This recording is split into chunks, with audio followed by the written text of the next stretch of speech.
제14장. 다시 새해가 찾아왔다.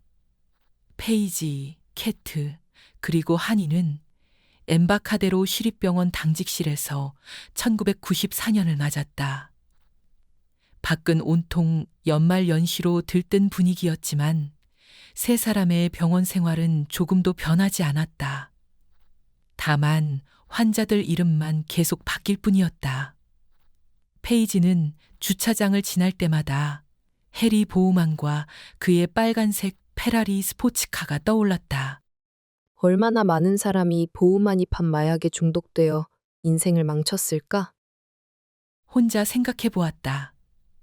마약의 유혹은 너무도 강렬하고 유혹에 빠지면 너무나 비참한 결과를 가져온다. 지미 포트가 작은 꽃다발을 들고 페이지를 찾아왔다. 짐이 이게 뭐죠? 그는 멋쩍은 듯 얼굴을 붉혔다. 그냥 드리려고 가져왔어요. 사실은 곧 결혼하거든요. 정말 그것 참 반가운 소식이네요. 신부는 누구예요? 배치라고 드레스 전문점에서 일해요. 우린 애를 많이 낳을 거예요. 첫 딸은 페이지라고 부르고 싶은데 괜찮겠죠? 괜찮고 말고요. 오히려 영광으로 생각해야죠.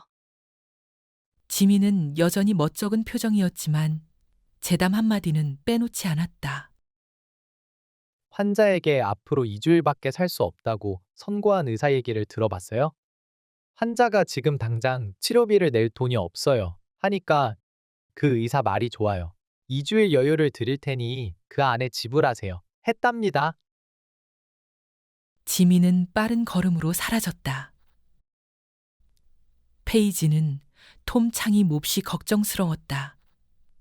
톰은 무척 명랑했다가도 갑자기 깊은 우울증에 빠지곤 했는데 그런 변화가 자주 되풀이되었다. 어느 날 아침 톰은 많은 사람들이 우리 도움이 없으면 그냥 죽게 된다는 것을 생각해 봤어요? 우리 의사들만이 그들을 치료해 건강을 되찾도록 해줄 능력이 있는 거라고요. 하면서 자신만만한 표정으로 페이지에게 말했다. 그러나 다음 날 아침 페이지, 이건 다 우스꽝스러운 짓이에요. 우리가 간섭하지 않으면 환자들이 더 빨리 나을지도 모르잖아요. 우린 의사랍시고 모든 병을 다 고칠 것처럼 설쳐대는 위선자일 뿐이에요. 우리가 고칠 수 있는 병이 대체 얼마나 되겠어요? 하고 의사에 대한 비관론을 늘어놓았다. 페이지는 잠시 톰의 얼굴을 바라보았다. 싸이한테서는 연락 있어요? 어제 통화했는데 이제 이곳에는 돌아오지 않겠대요. 그리고 이혼 수속을 밟겠다고 하더군요. 페이지는 톰의 어깨에 손을 얹으며 말했다. 톰, 정말 안 됐어요. 톰은 애써 아무렇지도 않다는 표정을 지으며 말했다. 별로 안 될 것도 없어요. 난 이제 아무렇지도 않아요. 다른 여자를 찾으면 되죠 뭐. 그는 얼굴에 미소를 띄었다. 아이도 다시 낳으면 되는 거고 두고 보라고요. 톰은 마치 남 얘기하듯 말했다. 그날 밤 페이지는 캐트에게 말했다. 톰 창이 무척 불안해 보여. 요즘 그와 얘기해 본 적 있어? 응, 좀 이상하다고 느끼지 않았어? 나한테 남자란 다 이상한 존재야. 캐트가 대답했다. 그러나 페이지는 걱정을 떨쳐버릴 수 없었다. 내일 우리 저녁 식사에 초대하면 어떨까? 그러지 뭐. 다음 날 아침 페이지가 병원에 도착했을 때 빌딩 관리인이 지하 창고에서 톰 창의 시체를 발견했다는 소식이 기다리고 있었다. 다량의 수면제를 먹고 자살한 것이다. 페이지는 자책감에 빠졌다. 내가 그를 살릴 수도 있었는데. 그녀는 소리쳤다. 톰은 누군가의 위로가 절실히 필요했던 거야. 그런데 난 그의 절망적인 상황을 이해하려고도 하지 않았어. 캐트가 단호하게 말했다. 페이지, 넌 그 사람을 돕거나 위로할 수 없었어. 그 사람 문제는 너 때문에 생긴 것도 아니고 또 내가 해결해 줄 수 있는 것도 아니었어. 톰은 아내와 딸 없이는 살아갈 의욕이 없었던 거야. 그걸 네가 어떻게 도울 수 있었겠니? 페이지는 흐르는 눈물을 닦았다. 이 빌어먹을 병원! 혼자 중얼거렸다. 그렇게 매일 병원에만 매달려 스트레스에 시달리지 않았더라면 톰은 아내도 떠나지 않았을 거야. 어쨌든 떠났잖아. 캐트가 조용히 말했다. 이젠 끝난 거야. 자꾸 되씹어봐야 아무 소용 없어. 페이지는 중국식 장례식이 처음이었다. 서양의 장례식보다 훨씬 더 거창한 의식이었다. 장례식은 아침 일찍 샌프란시스코의 차이나타운 그린가에 있는 장의사에서 시작되었다. 밖에는 벌써 많은 조문객이 모여 있었다. 톰 창에 대형 사진을 든 사람을 앞세우고 수십 명의 조곡대가 뒤따랐다. 그 다음에는 수백 명이나 되는 조문객이 줄을 이었다. 장례 행렬은 조곡대의 연주가 시가지에 울려 퍼지면서 움직이기 시작했다. 연구차는 행렬 뒤에서 천천히 따라갔다. 대부분의 조문객들은 걸었지만 일부 노약자들은 정처 없이 헤매듯이 움직이는 것을 이해할 수 없었다. 지금 어디로 가는 거예요? 조문객 한 사람에게 물었다. 그는 목례를 하고 말했다. 우리의 장례 전통은 고인이 생전에 즐겨 찾던 장소를 하나하나 지나가는 것입니다. 즐겨 찾던 식당이라든가 반골 가게, 산책하던 공원. 아, 그렇군요. 행렬은 엠바카데로 시립병원 앞에 멈추었다. 조문객은 페이지에게 고개를 돌렸다. 여기가 바로 폼창이 일하던 병원입니다. 긍지를 가지고 그가 의사로서의 꿈을 키우던 곳이죠. 말도 안 돼. 페이지는 생각했다. 이곳에서 톰은 모든 것을 잃었어. 어느 날 아침 마켓가를 걸어가던 페이지는 알프레드 터너의 뒷모습을 보았다. 갑자기 가슴이 방망이 질치기 시작했다. 아직도 알프레드는 그녀의 마음속에서 지워지지 않고 있었던 것이다. 그는 횡단보도의 신호가 막 바뀌려 할 때 건너가고 있었다. 페이지가 서둘러 횡단보도에 다다랐을 때 신호는 바뀌고 말았다. 숨을 깊이 들이마시고 요란한 자동차 경적과 운전사들의 욕설을 무시하고 그대로 뛰어갔다. 길을 건너 페이지는 빠른 걸음으로 터너에게 다가가 그의 소매를 잡았다. 알프레드, 그가 고개를 돌렸다. 왜 그러시지요? 생전 처음 보는 얼굴이었다. 4년차 레지던트가 되자 페이지와 캐트는 정기적으로 자신들 책임하에 수술을 집도했다. 캐트는 신경외과에서 수술을 맡았다. 인간 두뇌 속의 복잡한 컴퓨터와 같은 수천억 개의 뇌세포들의 기적과 같은 기능을 접할 때마다 새삼 생명의 신비를 느꼈고 자신의 일에 뿌듯한 긍지를 갖게 되었다. 캐트는 같이 일하는 대부분의 의사들에 대해서도 신뢰와 존경심을 갖게 되었다. 그들은 모두 헌신적이고 실력이 뛰어났다. 그러나 몇몇 의사는 캐트를 괴롭혔다. 대개가 데이트하자고 집적거리는 측들이었다. 캐트가 데이트를 거절하면 할수록 더 집요하게 치근거렸다. 한 번은 어떤 의사가 수술실에 들어오는 캐트를 보고 중얼거렸다. 정조대 아가씨가 들어오는군. 키브러 박사의 뇌수술에 보조의로 들어갔을 때도 진한 농담이 그치지 않았다. 키블러 박사는 뇌 표피를 약간 가르고 좌측 뇌 한복판에 움푹 들어간 부분에 가는 고무 호스를 댔다. 그가 움직이는 동안 캐트는 작은 핀셋으로 절개된 부위를 잡고 있었다. 캐트는 눈앞에 보이는 흰 부분에만 정신을 쏟고 있었다. 키블러 박사는 계속 손을 놀리면서 그녀를 흘기 쳐다보고 말했다. 바에 뛰어들어온 알코올 중독자 얘기 들어봤어? 그 친구가 숨이 턱에다 바텐더에게 빨리 한 잔 주쇼 하니까 바텐더가 당신 벌써 많이 취했는데 어떻게 또 술을 달라는 거요 하더래. 이제 메스는 더 깊이 들어갔다. 빨리 한 잔 주지 않으면 이 자리에서 죽어버릴 거야.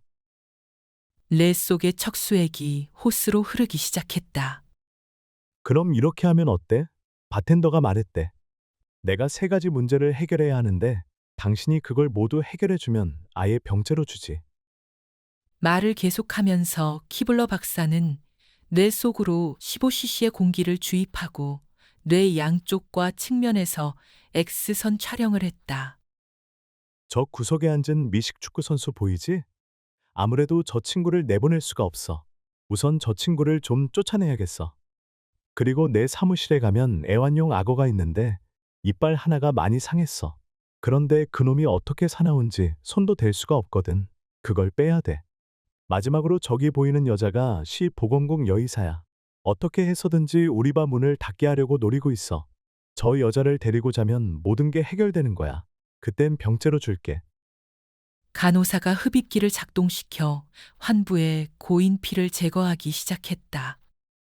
그 알코올 중독자는 단숨에 축구 선수를 내쫓아버리고 악어가 있다는 사무실로 뛰어들어갔대. 15분 후에 옷이 다 찢어지고 피투성이가 돼 밖으로 나와 한다는 말이 이빨이 상했다는. 여의사는 어디 있어? 하더래. 키블러는 낄낄거리고 웃었다. 이해가 안 돼? 그 친구는 여의사 대신 악어를 덮친 거야. 재미가 더 좋았을지도 모르지. 캐트는 키블러의 뺨이라도 때리고 싶은 것을 참으며 말없이 서 있었다. 수술이 끝나고 휴게실로 돌아온 캐트는 아직도 화가 가라앉지 않았다. 절대로 저런 인간들 때문에 기가 죽으면 안 돼. 난 무슨 일이 있어도 견뎌낼 거야. 때때로 페이지는 병원 의사들과 데이트를 했다. 그러나 누구와도 이성으로서 깊은 관계를 가질 수 없었다.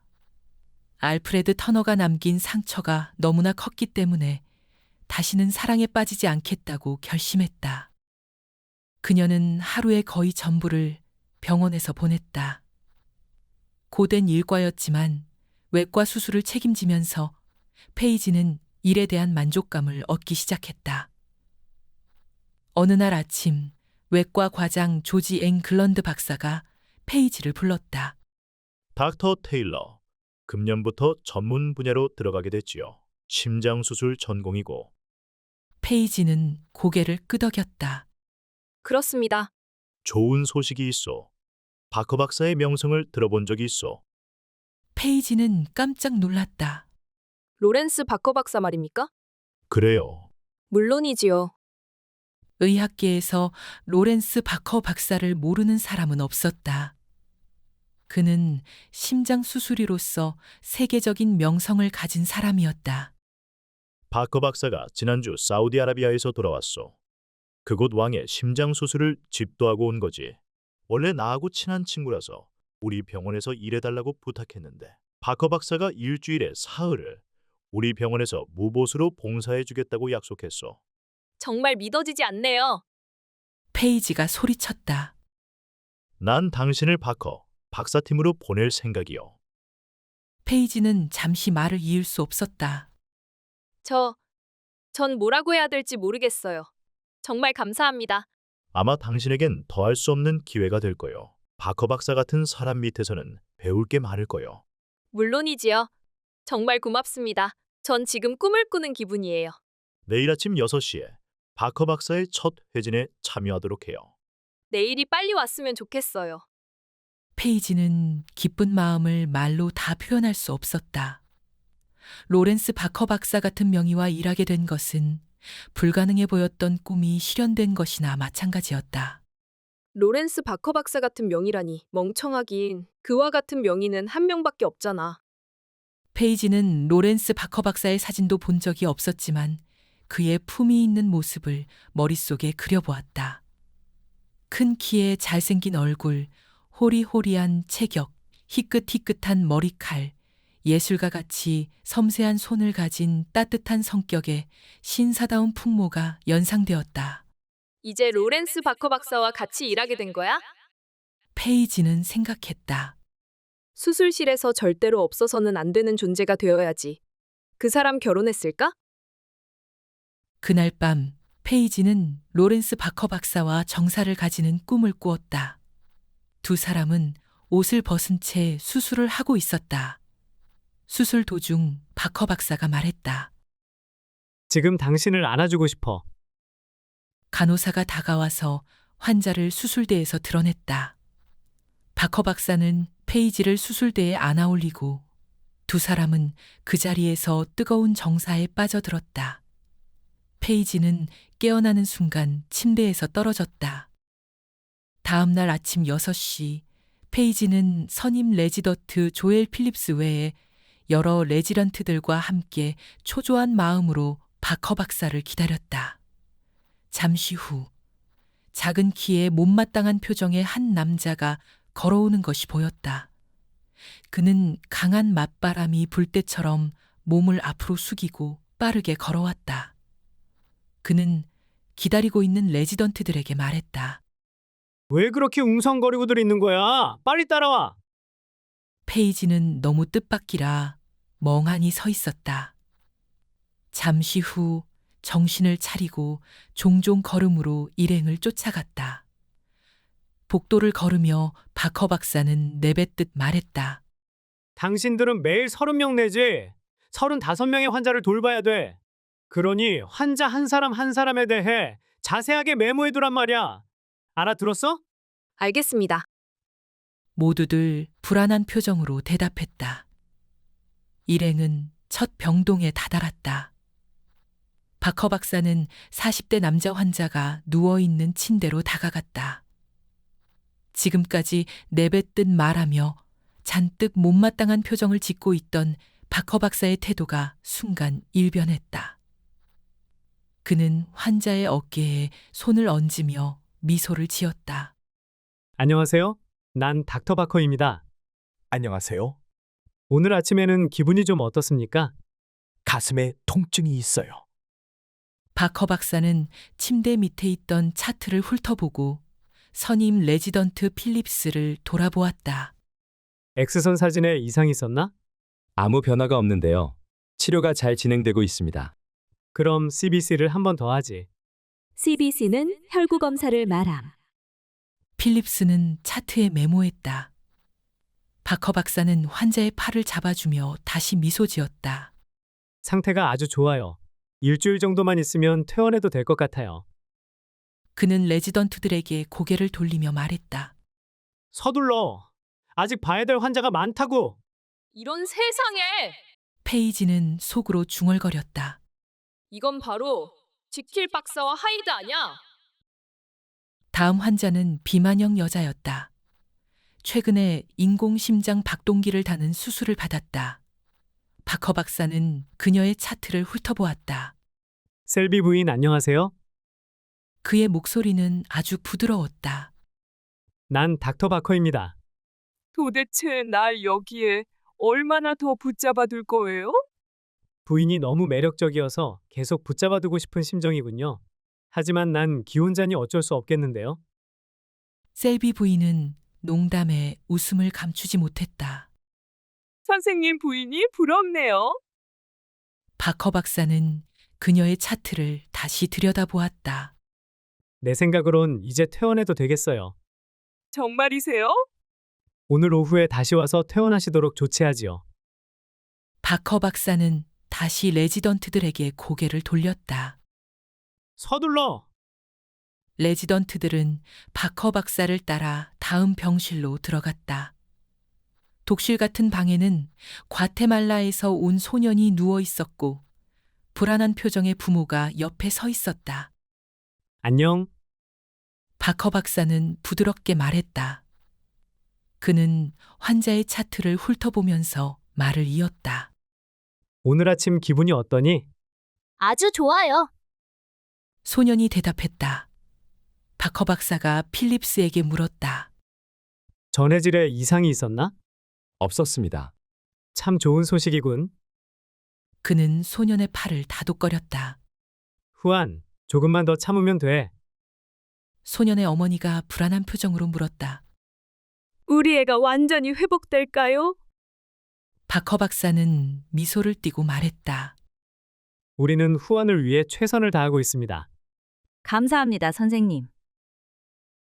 바커 박사가 복도로 나가자 레지던트들이 뒤를 따랐다. 그가 걸음을 멈추고 물었다. 지금 이 환자에겐 심근 이상 증세가 보여. 가끔 심한 발열, 두통에다 몸 일부엔 부종까지 생겼어. 여기 계신 천재 중에 이런 증세의 원인을 아는 분은 없나? 모두 잠잠했다. 한참 만에 페이지가 간신히 입을 열었다. 저는 선천성 원인이 아닐까 생각합니다. 유전적이 아닐까요? 박허 박사는 페이지를 쳐다보며 더 말해보라는 듯이 고개를 끄덕였다. 용기를 얻은 페이지는 말을 계속했다. 그런 경우 한 세대. 잠깐. 의과대학에서 배운 것을 기억해내려고 안간힘을 썼다. 한 세대를 건너 그 다음 세대로 유전되지요. 목의 유전인자를 통해서요. 말을 마친 페이지는 자랑스러운 기분에 얼굴이 상기되었다. 박허 박사는 잠시 그녀를 쳐다보다가 내뱉듯 말했다. 그런 엉터리가 어디 있어? 저 아이는 소위 샤가스병을 앓고 있는 거야. 남미에서는 흔한 병이라고. 그는 한심하다는 표정으로 페이지를 쳐다보았다. 원, 세상에. 누가 의사 면허증을 줬어? 페이지는 얼굴이 새빨개져 입을 열 수 없었다. 페이지에게 나머지 회진은 몽롱하게 지나갔다. 24명의 환자를 회진하는 동안 박허 박사가 계속 자신을 망신 주려는 것처럼 느껴졌다. 박허 박사는 환자마다 그 병에 대한 것을 페이지에게 먼저 질문하면서 계속 그녀의 지식과 능력을 시험하는 것 같았다. 페이지가 제대로 대답해도 칭찬하는 법이 없었다. 그러나 틀린 대답이 나오면 사정없이 몰아붙였다. 한 번은 페이지가 잘못 대답했을 때 그래서는 우리 집 개 수술도 맡길 수가 없어. 하고 내뱉었다. 드디어 회진이 끝나자 선임 레지던트 필립스가 말했다.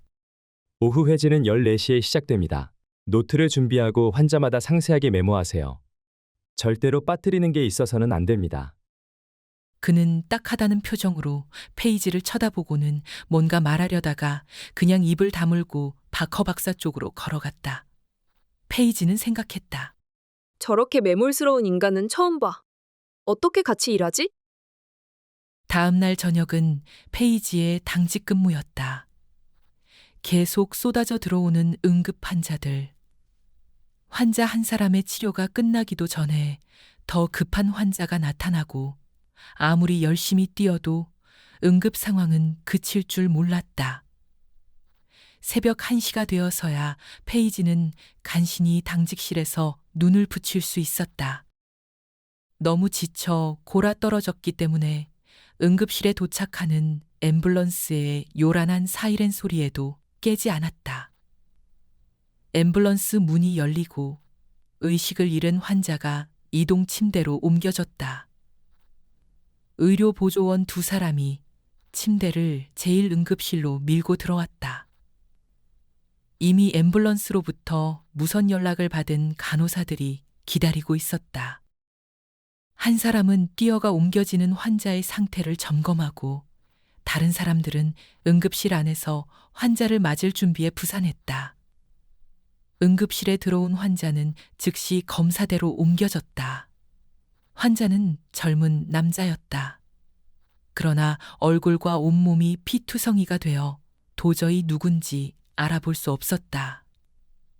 간호사는 즉시 가위로 환자의 옷을 잘라내고 대충 피를 닦아내기 시작했다.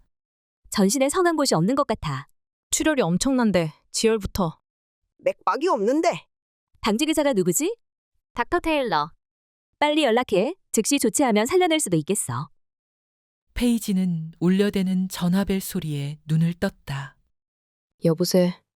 닥터 테일러. 제1응급실에 응급 환자가 들어왔어요. 상황이 심각해요. 벌써 맥박이 끊어졌어요.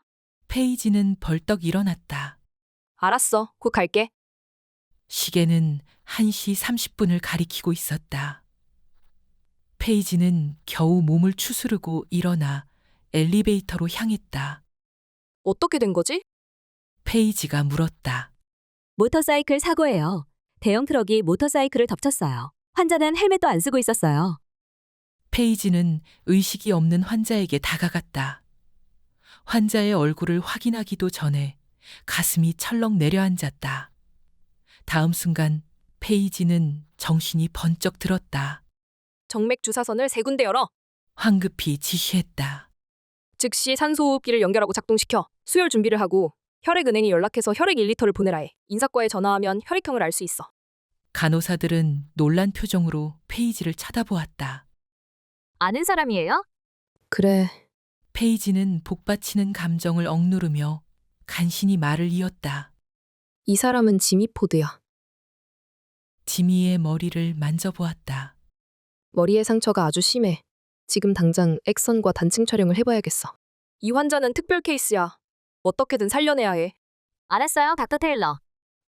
그 후 2시간 동안 페이지는 할 수 있는 조치는 다 취했다.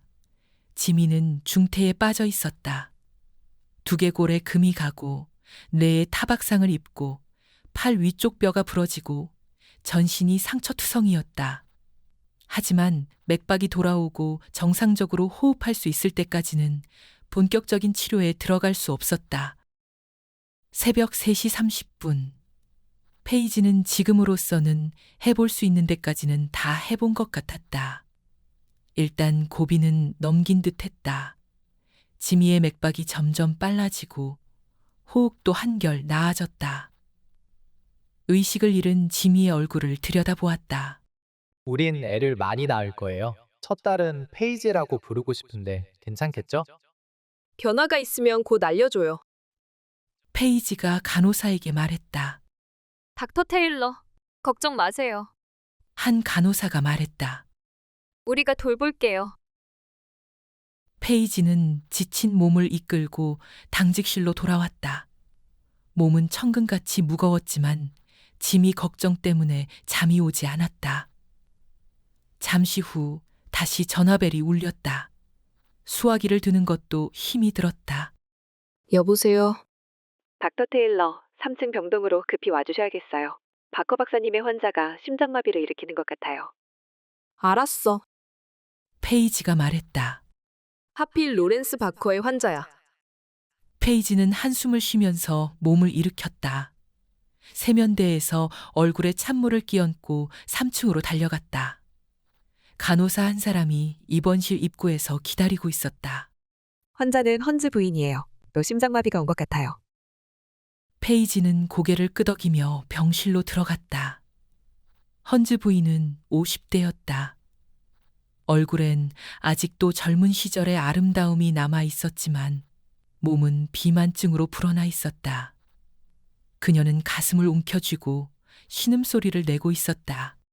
아이고 죽겠다. 페이지를 쳐다보며 숨을 몰아쉬었다. 이제 정말 마지막인가 봐. 숨도 못 쉬겠어. 곧 괜찮아질 거예요. 페이지는 미소를 지어 보이고 간호사를 돌아보며 물었다. 심전도 검사했어? 손도 못 대게 해요. 죽을 것 같아서 꼼짝도 못 하겠대요. 심전도 검사를 해봐야 돼요.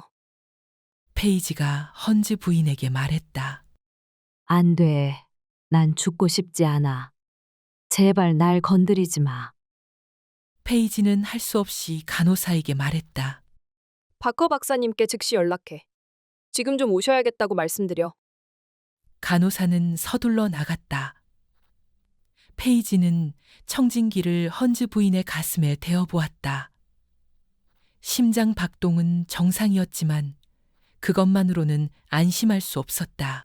곧 바커 박사님이 오실 거예요. 페이지가 말했다. 너무 불안해하지 말고 진정하세요. 이렇게 괴로운 건 처음이에요. 가슴이 이렇게 답답할 수가. 제발 날 혼자 두고 가지 말아요. 걱정 마세요. 바커 박사님이 오실 때까지 옆에 있을게요. 페이지가 대답했다.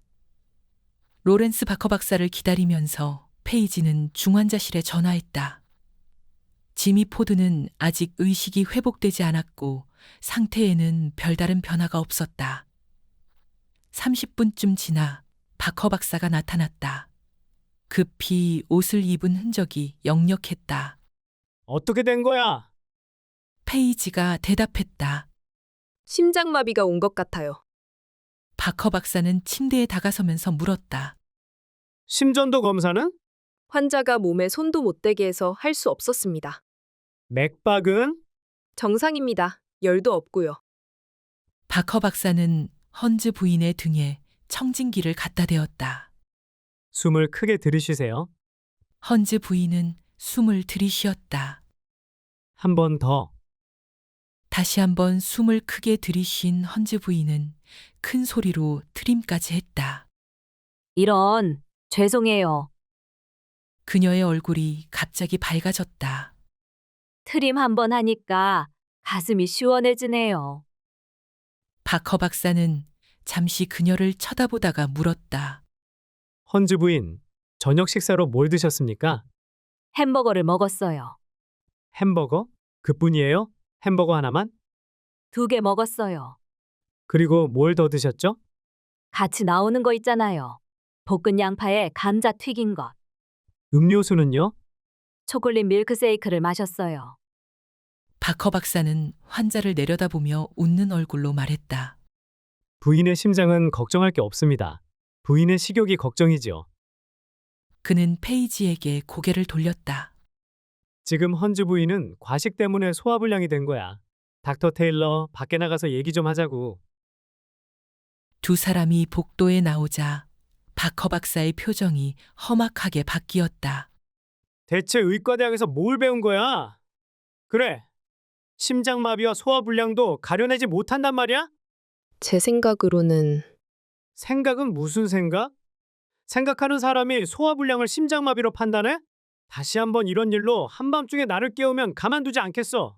알아들었어? 페이지는 굳은 표정으로 그냥 듣고 있을 수밖에 없었다. 의사 선생, 헌즈 부인에게 소화제나 좀 들이시죠? 바커 박사가 비꼬았다. 아마 즉시 효과가 있을 겁니다. 자, 그럼 6시 회진 때 보자고. 페이지는 멀어져가는 바커 박사의 뒷모습을 말없이 쳐다보았다. 당직실로 돌아온 페이지는 간이 침대에 누웠다. 로렌스 바커를 죽여버리고 싶어. 그것도 아주 천천히 고통스럽게. 중병에 걸려 꼼짝 못하고 생명 연장치에 의존하는 꼴이 되겠지. 그땐 나보고 죽게 해달라고 애걸할걸? 그렇게 쉽게 죽게 해주지 않을 거야. 계속 고통받는 꼴을 봐야겠어. 그러다가 상태가 좀 좋아지면 그때 죽여줄 거야. 제15장 페이지는 짐승과 함께 아침 회진을 돌았다. 마음속으로 로렌스 바커를 짐승으로 부르기 시작했다. 그러나 인간적인 면에서 바커 박사를 혐오함에도 불구하고 의사로서의 그의 능력과 기술에는 감탄할 수밖에 없었다. 벌써 3번이나 바커 박사의 심장 수술을 보조하면서 정교하고 막힘없는 손놀림으로 정확하게 심장 부위를 절개하여 기증된 심장을 순식간에 이식하고 재빨리 봉합하는 것을 부러운 눈길로 바라보았다. 그런 대수술을 5시간 내에 끝내는 놀라운 솜씨였다. 얼마 안 있어. 이 환자는 정상적인 생활을 하게 될 거야. 이러니 바커 같은 의사들은 자신이 신이라도 된 듯 오만해질 수밖에 없지. 죽어가는 사람을 멀쩡하게 살려낼 수 있으니. 바커 박사팀의 일원이 되고부터 페이지는 거의 매일 심장 수술에 참여하게 되었다. 생명 그 자체를 상징하는 심장은 병들면 아무 소용도 없는 근육 덩어리에 불과했다. 그러나 의학의 기적으로 폐물이 되었던 심장이 다시 박동하기 시작하면 죽어가던 몸에 다시 혈액을 공급해 살려내는 것이었다. 어느 날 아침, 심장 근처에 혈관이 막힌 것을 작은 풍선을 주입해서 뚫는 수술이 있었다. 페이지는 바커 박사의 보조의로 수술실에 들어갔다. 수술이 막 시작되려 할 때 바커가 페이지에게 말했다. 맡아서 해봐! 페이지는 순간 바커의 말을 알아듣지 못했다. 뭐라고 하셨죠? 이건 아주 간단한 수술이야. 맡아서 하기에 좀 벅차다고 생각하나? 바커는 예의 비꼬는 말투로 말했다. 벅차지 않습니다. 페이지는 애써 침착하게 대답했다. 그럼 빨리 해보란 말이야. 바커는 말투를 바꾸지 않았다. 그는 페이지가 가는 호스를 혈관에 주입하고 심장까지 조심스럽게 밀어 올리는 것을 말없이 보고 있었다. 페이지의 손은 조금도 흔들리지 않고 침착하게 움직였다. 바커는 꼼짝 않고 지켜보기만 했다. 어떻게 생각하든 이젠 상관하지 않을 거야. 내가 잘하든 못하든 소리 지를 게 뻔한데 뭐. 곧이어 호스에 X선 투시를 막는 액체를 흘려 넣었다. TV 모니터에 액체가 혈관을 통해 심장으로 흘러 들어가는 것이 보였다. 형광투사용 모니터에 막힌 부위의 위치와 형태가 나타났다. 비디오 카메라가 모니터의 영상을 자동으로 촬영하고 있었다. 선임 레지던트가 미소를 띠며 말했다. 정말 훌륭한 솜씨요. 고마워요. 페이지는 바커에게 고개를 돌렸다. 뭘 그렇게 꾸물거려? 바커가 내뱉었다. 그는 다른 말 없이 밖으로 나갔다. 페이지는 바커 박사가 개인 환자들 때문에 엠바카데로에 출근하지 않는 날이 기다려졌다. 캐트와 커피를 마시면서 말했다. 그 사람을 하루 안 보는 건 일주일 동안 시골로 휴가 가는 것과 같아. 그런 사람 밑에서 어떻게 일하니? 의사로서는 두말할 필요 없이 탁월한 능력을 가졌어. 하지만 인간적으로는 형편없어. 정말 이름 그대로 간다더니.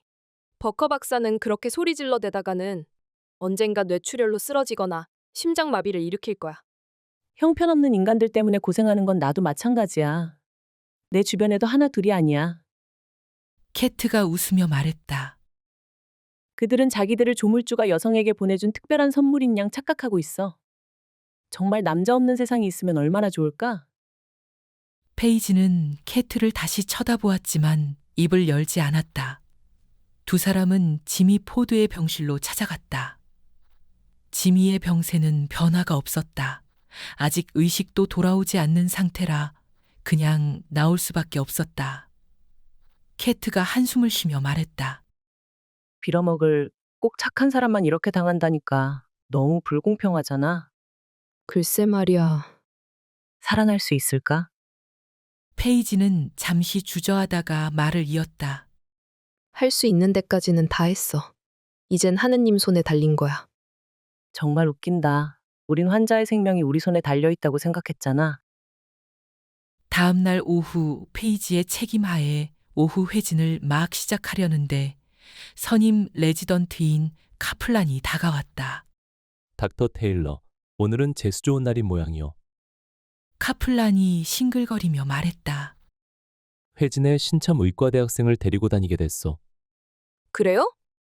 그래요, 인이요. 인이라뇨? 천치 조카의 약자 아니요. 월러스 박사의 처가 쪽 조카 중에 의과대학생이 있는데 벌써 의과대학 두 군데서 낙제하고 쫓겨났답니다. 그 친구 돌봐주느라고 모두 고생 꽤나 했지.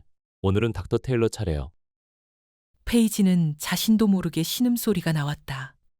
아니, 안 그래도 바빠서 정신 못 차리는 판에 할 일도 태산 같은데.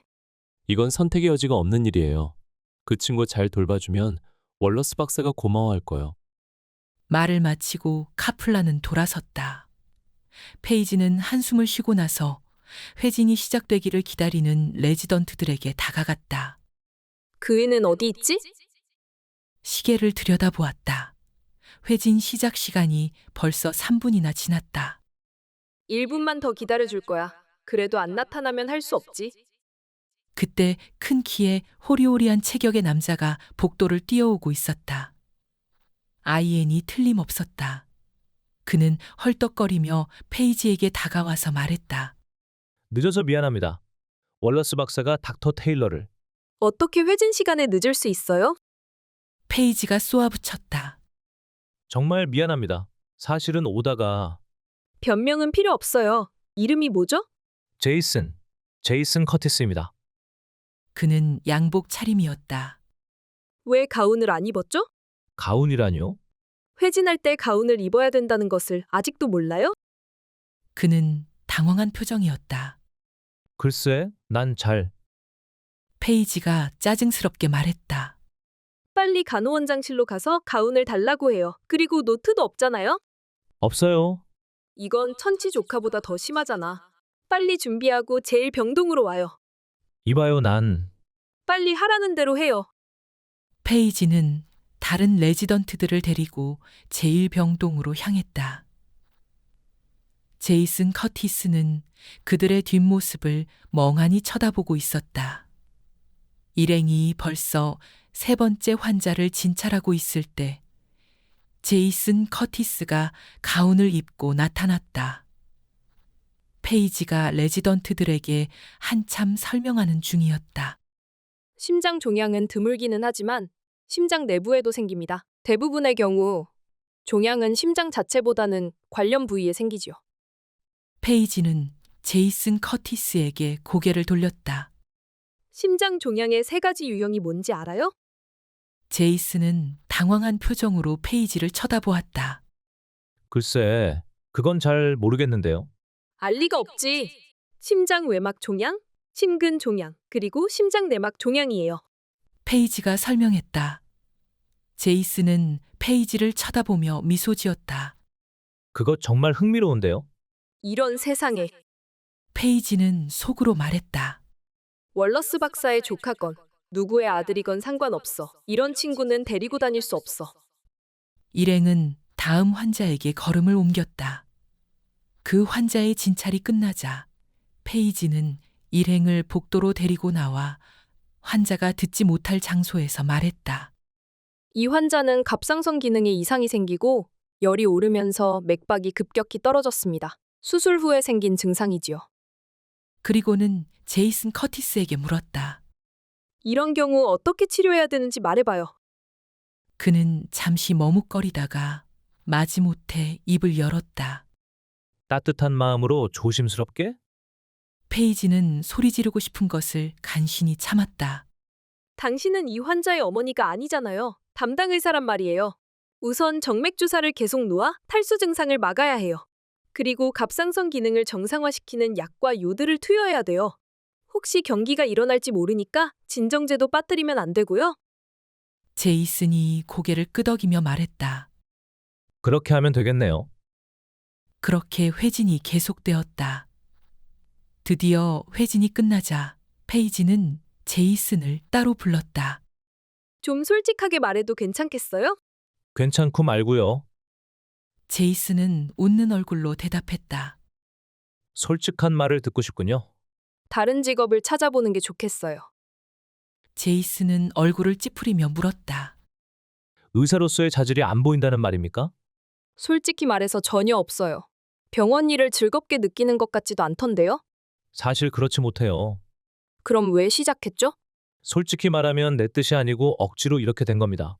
그럼 월러스 박사에게 솔직히 털어놔요. 이건 억지로 할 수 있는 일이 아니에요. 다른 직업으로 바꾸는 게 좋겠어요.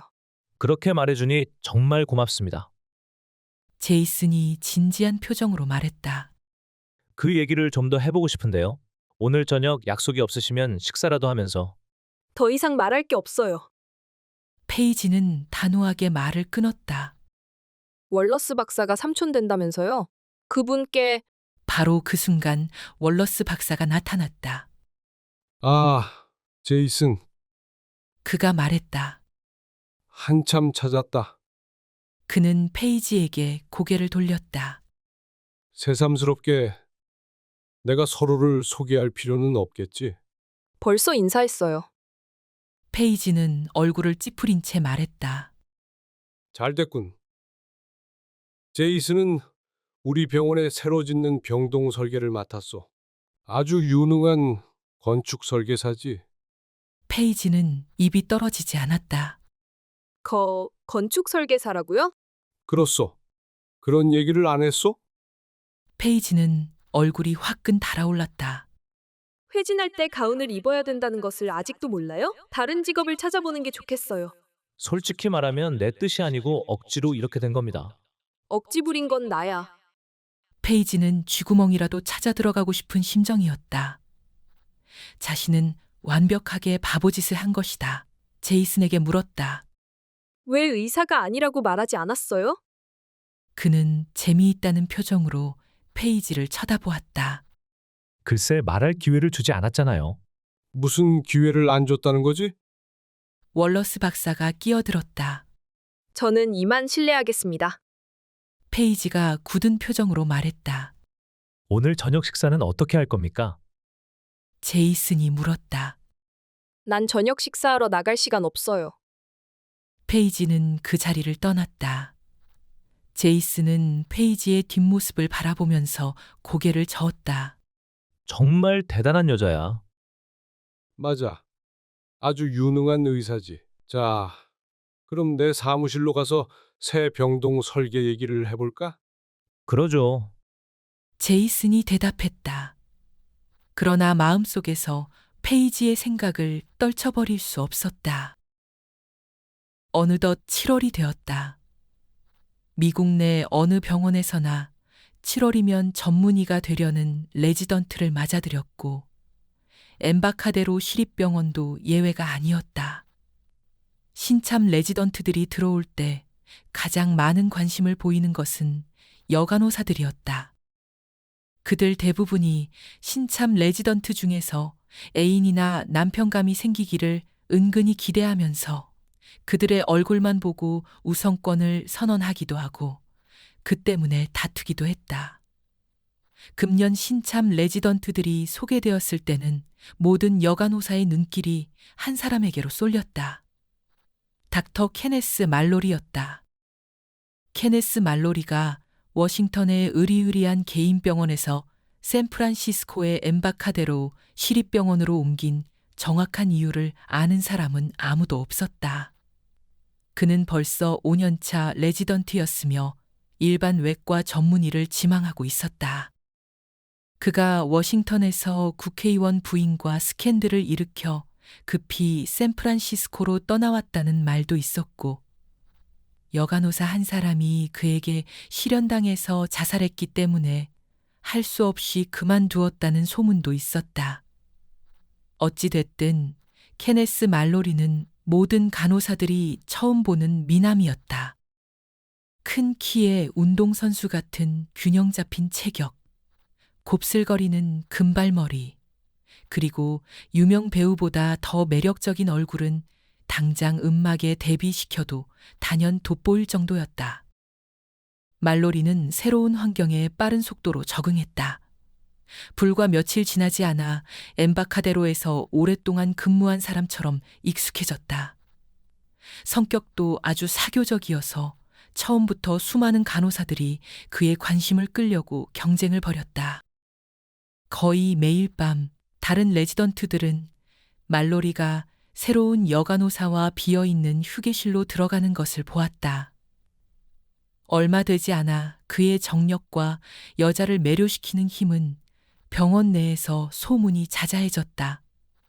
페이지는 캐트 한이와 함께 말로리 얘기를 하고 있었다. 어쩌면 그 많은 간호사들이 말로리라면 사족을 못 쓰는 거지? 좀 건드려달라고 애걸들 하고 있으니? 캐트가 고개를 저으며 말했다. 그 친구의 일회용 애인이라도 되려고 야단들이야. 하지만 그 사람은 정말 매력적이잖아. 한이가 말했다. 캐트는 다시 고개를 저었다. 나한테는 조금도 매력 없어. 어느 날 아침 레지던트 몇 사람이 의사 전용 탈의실에서 옷을 갈아입고 있는데 말로리가 들어왔다. 지금 막 자네 얘기를 하던 중이야. 한 사람이 말했다. 모두 자네가 녹초가 됐을 거라고 하던데? 말로리는 싱글거리며 대답했다. 그렇게 힘들 것도 없던데 뭐. 지난밤 그는 간호사 둘과 차례로 정사를 갖고 당직 근무까지도 별 차질 없이 해냈다. 그론디라는 레지던트가 입을 열었다. 케네스, 자네가 나타난 뒤로 우리는 갑자기 레지가 된 기분이야. 이 병원에서 일하는 여자는 하나도 안 남기고 다 건드릴 거야? 말로리는 웃으며 대답했다. 시간이 있으면 그렇게 되겠지. 그룬디는 잠시 생각에 잠겼다가 말했다. 자네가 건드려도 꼼짝하지 않을 여자가 있어. 내기해도 좋아. 정말? 그게 누군데? 선임 레지던트인데 이름은 캐트 헌터야. 말로리가 고개를 끄덕였다. 아, 흑인 아가씨? 나도 본 적 있어. 아주 매력적이던데. 왜 그 여자가 꼼짝 않을 거라고 확신하지? 뭔가 특별한 이유라도 있나? 그녀가 이 병원에 온 지 벌써 몇 년 됐다더라. 그동안 수많은 사람이 어떻게 해보려고 별 수단을 다 써봤지만 데이트 한 번 한 사람이 없어. 남자에 대해서 아예 흥미가 없나 봐. 아직 임자를 못 만나서 그렇겠지. 말로리가 말을 받았다. 그룬디는 고개를 저었다. 아니야, 아무리 자네라도 그녀는 넘어가지 않을걸? 자네도 남자잖아. 그룬디의 말은 말로리의 자존심을 건드렸다. 그럴 리 없어. 그건 자네들의 경우지. 내기해도 좋아. 말로리가 단언했다. 다른 레지던트가 입을 열었다. 그럼 자네가 캣헌터를 데리고 잘 수 있을지 내기하자는 말이야? 말로리는 미소를 지었다. 물론 내기할 사람이 있으면 받아주지. 좋아. 레지던트들이 말로리를 둘러쌌다. 난 자네가 그녀를 건드리지 못한다는데 $500 걸겠어. 좋아, 받아들이지. 또 한 사람이 끼어들었다. 나도 걸자고. 난 $600 걸지. 결국 레지던트들은 말로리가 캐트 헌터를 데리고 잘 수 없다는데 모두 $5,000를 걸었다. 시간은 얼마나 줄 거야? 말로리가 물었다. 그룬디는 잠시 생각해 보았다. 앞으로 30일 이내로 하면 어떨까? 그만하면 넉넉하잖아. 그 정도면 충분해. 뭐 그렇게 오래 걸릴 것도 없겠지만. 그룬디가 다시 말했다. 자네가 그녀를 데리고 잤다는 증거를 제시해야 돼. 그녀 스스로가 자네와 잤다는 것을 인정해야 된다는 말이야. 좋아, 문제 없어. 말로리는 레지던트들을 둘러보고 싱글거리는 얼굴로 중얼거렸다. 어리석기는 다들 돈을 버리지 못해 안달이군. 15분 후 그룬디는 구내식당에서 페이지, 한이와 함께 아침 식사를 하고 있는 캐트를 찾아갔다. 그는 세 사람의 테이블로 다가갔다. 숙녀 여러분, 아니 세 분 닥터와 잠시 합석해도 괜찮겠습니까? 페이지가 고개를 들고 말했다. 그러세요. 자리에 앉은 그룬디는 미안하다는 표정으로 캐트에게 말했다. 이렇게 말하고 싶지는 않았지만 아무리 생각해봐도 너무나 파렴치한 짓이라서 닥터 헌터에게 미리 알리는 게 도리라고 생각해서. 캐트는 어리둥절한 표정으로 그룬디의 말을 끊었다. 대체 무슨 소리예요? 뭘 알려준다는 거예요? 그룬디는 한숨을 쉬었다. 새로운 레지던트 중에 케네스 말로리라고 알지요? 워싱턴에서 온 사람 말이에요. 알아요. 그 사람이 어쨌다는 거예요? 그룬디가 말을 이었다. 그 친구가 이거 정말 낯뜨거워서 그 친구가 당신을 30일 이내에 데리고 잘 수 있다고 다른 레지던트들과 $5,000 내기를 걸었답니다. 캐트의 표정이 차갑게 굳어졌다. 네? 내기를 걸었다고요? 그룬디는 순진한 표정으로 말했다. 화내는 게 당연하죠. 나도 그 말을 듣고 너무나 어처구니가 없었으니까 그래서 미리 알려주는 겁니다. 그 친구가 데이트하자고 졸라댈 텐데 왜 그러는지 알고 있는 게 좋을 것 같아서. 고마워요. 캐트가 말했다. 일부러 알려줘서 정말 고마워요. 그야 당연히 해야 될 일이지요. 세 사람은 그룬디가 나가는 것을 바라보았다. 식당 밖 복도에는 다른 레지던트들이 그룬디를 기다리고 있었다. 어떻게 됐어? 입을 모아 물었다. 그룬디는 낄낄거리며 웃었다. 완벽하게 됐어. 보통 화가 난 게 아니더라고. 그 자식 혼 좀 나게 될 거야. 한이가 제일 먼저 입을 열었다. 정말 어처구니 없는 일이야. 어떻게 그럴 수 있지? 캐트는 아직도 굳은 표정이 풀리지 않았다. 그런 인간은 아예 거세해버려야 돼. 날 데리고 잔다고? 내 옷깃에 손도 못 대게 할 거야. 내가 미치지 않고야 그런 놈과 데이트하겠어? 잠시 생각에 잠겨있던 페이지가 말했다. 캐트, 좀 생각해보니까 그 사람과 데이트하는 것도 괜찮을 것 같아. 아주 흥미진진할 거야. 캐트는 깜짝 놀란 표정이었다. 뭐라고? 페이지의 눈에 장난기가 떠올랐다. 안 될 것도 없잖아? 그 사람이 내기 때문에 접근해오면 모른 채 하고 내버려두라고. 하지만 우리도 미리 각본을 짜두었다가 골탕을 먹이는 거야. 캐트는 몸을 앞으로 내밀었다. 어떻게? 내기 기한이 30일 맞지? 그 사람이 데이트를 신청하면 좋아서 어쩔 줄 모르는 것처럼 행동해. 같이 있을 때는 홀딱 빠진 듯이 행동하고 함께 자는 것은 문제도 안 된다고 느끼도록 하란 말이야. 그러면서 시간을 끌고 자지만 않으면 되잖아. 5,000달러짜리 강습을 받도록 해주자고. 캐트는 불현듯 의붓아버지가 생각났다. 말로리도 의붓아버지나 마찬가지로 여자를 괴롭히는 남자가 틀림없었다. 그런 남자를 골탕 먹이는 것은 자신이 어렸을 때 당했던 고통을 조금이라도 되돌려주는 것이라는 생각이 들었다. 괜찮은 생각인데? 캐트가 말했다. 정말 해보겠다는 말이야? 한이가 물었다. 그래, 해보자고. 캐트는 이 순간의 결단 때문에 자신이 살해되리라고는 꿈에도 생각하지 못했다.